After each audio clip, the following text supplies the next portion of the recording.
नमस्कार दोस्तों, स्वागत है आप सभी का आपके अपने ऑनलाइन इंस्टीट्यूट अवगत पाठशाला पर। इस चैनल पर हम लोग इस सेशन में टीचर भर्ती के लिए विभिन्न प्रतियोगी परीक्षाओं के लिए महत्वपूर्ण क्वेश्चन देख रहे थे। उसी श्रृंखला में उपस्थित है आज हम लोग कुछ नए क्वेश्चन के साथ। तो चलिए देखते हैं। आज का हमारा पहला क्वेश्चन है, किसी धर्म विशेष के संवर्धन के लिए करों के भुगतान की अनिवार्यता से मुक्ति की गारंटी दी गई है। ऑप्शन ए है अनुच्छेद 25 और ऑप्शन बी अनुच्छेद 26 द्वारा, ऑप्शन सी अनुच्छेद 27 द्वारा या ऑप्शन डी अनुच्छेद 28 द्वारा। तो चलिए देखते हैं इसका राइट आंसर। इसका राइट आंसर हो जाएगा ऑप्शन सी अनुच्छेद 27 द्वारा।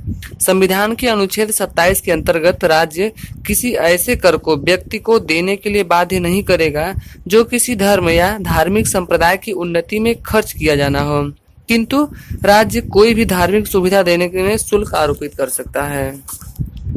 चलिए तो अगले क्वेश्चन की ओर बढ़ते हैं। आज का हमारा अगला क्वेश्चन हो जाएगा, रिक्त स्थानों की पूर्ति करें। अधिकार कर्तव्य डैश डैश डैश इसमें भरना है। ऑप्शन ए को बाधित करते हैं यानी अधिकार कर्तव्यों को बाधित करते हैं, या ऑप्शन बी अधिकार कर्तव्यों को अनुदेशित करते हैं, या ऑप्शन सी अधिकार कर्तव्यों में निहित हैं, या ऑप्शन डी अधिकार कर्तव्यों का विरोध करते हैं। तो चलिए इसका राइट आंसर देखते हैं। इसका राइट आंसर हो जाएगा ऑप्शन बी अधिकार कर्तव्यों को अनुदेशित करते हैं। संविधान और विधि द्वारा प्रदत्त अधिकारों की सीमा में ही हमें अपने कर्तव्यों का पालन करना होता है, अतः अधिकार कर्तव्यों को अनुदेशित करते हैं। चलिए अगले क्वेश्चन की ओर बढ़ते हैं। आज का हमारा अगला क्वेश्चन हो जाएगा, मूल अधिकारों से संबंधित विवाद निम्नलिखित में से कौन सा है।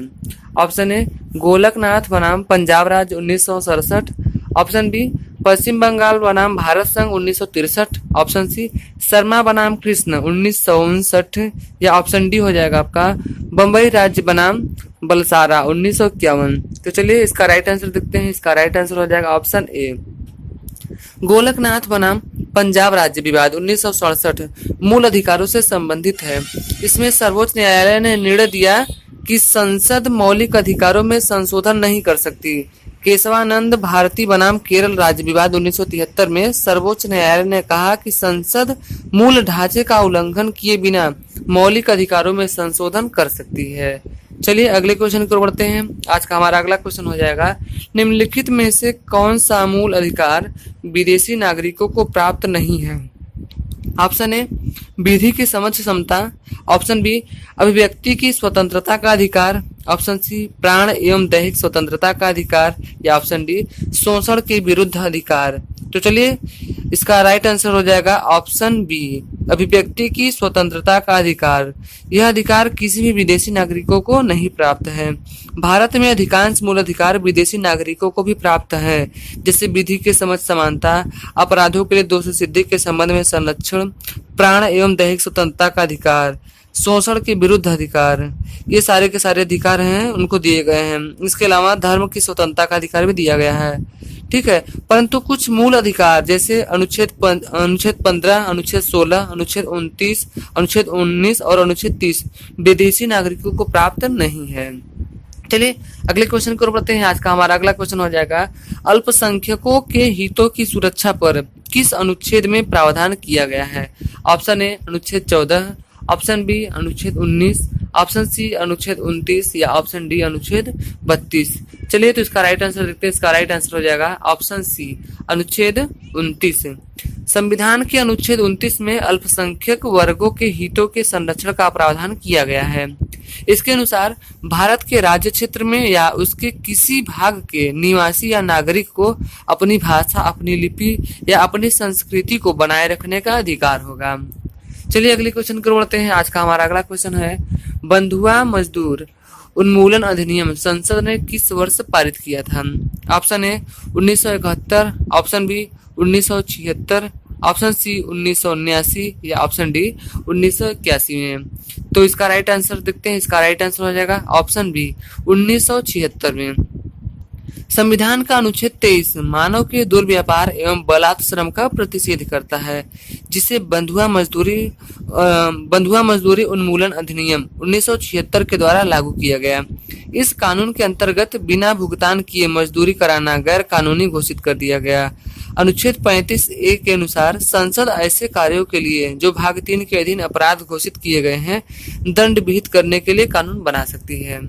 तो चलिए अगले क्वेश्चन की ओर बढ़ते हैं। आज का हमारा अगला क्वेश्चन होगा, मंडल आयोग द्वारा अपनी रिपोर्ट किस वर्ष प्रस्तुत की गई? ऑप्शन ए 1990 में, ऑप्शन बी 1983 में, ऑप्शन सी 1980 में या ऑप्शन डी 1997 में। सामाजिक और शैक्षणिक रूप से पिछड़े वर्गों की स्थिति जानने के लिए 20 दिसंबर 1978 को मोरारजी देसाई की सरकार ने बिहार के पूर्व मुख्यमंत्री बीपी मंडल, जिन्हें हम लोग बिंदेश्वरी प्रसाद मंडल के नाम से जानते हैं, इनकी अध्यक्षता में पिछड़ा वर्ग आयोग के गठन की घोषणा की गई। इस आयोग ने अपनी रिपोर्ट 12 दिसंबर 1980 को प्रस्तुत की और इसके लिए पिछड़े वर्गों के लिए 27% आरक्षण की सिफारिश की थी इसने। चलिए अगले क्वेश्चन की ओर बढ़ते हैं। आज का हमारा अगला क्वेश्चन हो जाएगा, भारत के संविधान के किस अनुच्छेद के अंतर्गत सशस्त्र बलों के सदस्यों के मौलिक अधिकारों को विशेष रूप से प्रतिबंधित किया जा सकता है? ऑप्शन ए अनुच्छेद 21, ऑप्शन बी अनुच्छेद 25, ऑप्शन सी अनुच्छेद 33 या ऑप्शन डी अनुच्छेद 19।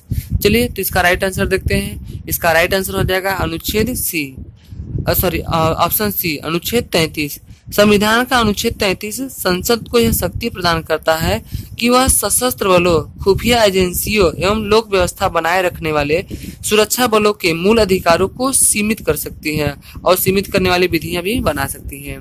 चलिए अगले क्वेश्चन की ओर बढ़ते हैं। आज का हमारा अगला क्वेश्चन होगा, मौलिक अधिकार निलंबित किए जा सकते हैं?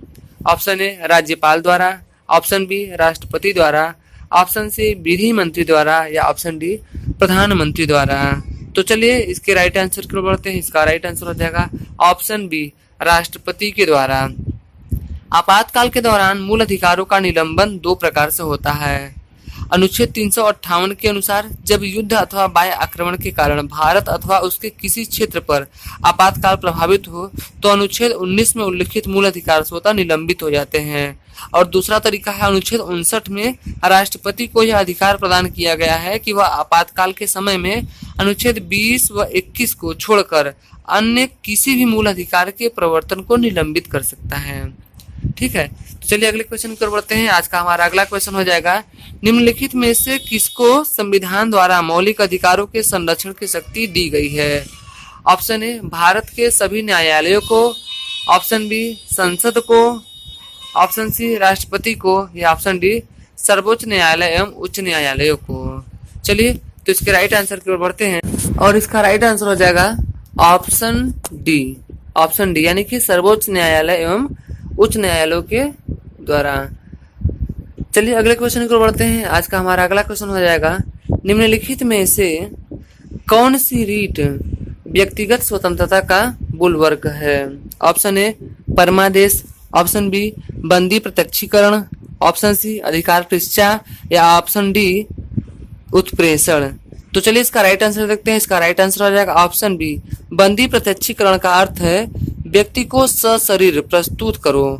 इस रीट द्वारा उच्चतम न्यायालय अनुच्छेद 32 एवं उच्च न्यायालय अनुच्छेद 226 के द्वारा किसी अवैध रूप से निरुद्ध व्यक्ति को छोड़ने के लिए आदेश जारी कर सकता है। बंदी प्रत्यक्षीकरण को व्यक्तिगत स्वतंत्रता का बुलवर्क भी कहा जाता है। चलिए अगले क्वेश्चन की ओर बढ़ते हैं। आज का हमारा अगला क्वेश्चन हो जाएगा, निवारक नजरबंदी यानी कि प्रिवेंटिव डिटेंशन के अंतर्गत किसी व्यक्ति को मुकदमा चलाए बिना कितने दिनों के लिए बंदी बनाया जा सकता है? तो इसका ऑप्शन देखते हैं। ऑप्शन ए हो जाएगा 1 माह, ऑप्शन बी 3 माह, ऑप्शन सी 6 माह है, ऑप्शन डी 9 माह। चलिए इसका राइट आंसर देखते हैं। इसका राइट आंसर हो जाएगा ऑप्शन बी 3 माह। संविधान के अनुच्छेद 22(4) के अंतर्गत निवारक नजरबंदी का प्राधिकार दिया गया है। इसके अनुसार किसी व्यक्ति को बिना मुकदमा चलाए 3 माह के लिए बंदी बनाया जा सकता है, परंतु यदि किसी व्यक्ति को इससे अधिक समय तक नजरबंदी में रखना हो तो उच्च न्यायालय के न्यायाधीश की अध्यक्षता वाली समिति के अनुशंसा करना आवश्यक हो जाता है। चलिए अगले क्वेश्चन की ओर बढ़ते हैं। आज का हमारा अगला क्वेश्चन हो जाएगा, उच्चतम न्यायालय के अनुसार निजी भवनों के ऊपर राष्ट्रीय ध्वज को फहराना संविधान के किस अनुच्छेद के अंतर्गत सम्मिलित किया गया है? ऑप्शन ए अनुच्छेद 14, ऑप्शन बी अनुच्छेद 19(1), ऑप्शन सी अनुच्छेद 21 या ऑप्शन डी अनुच्छेद 25।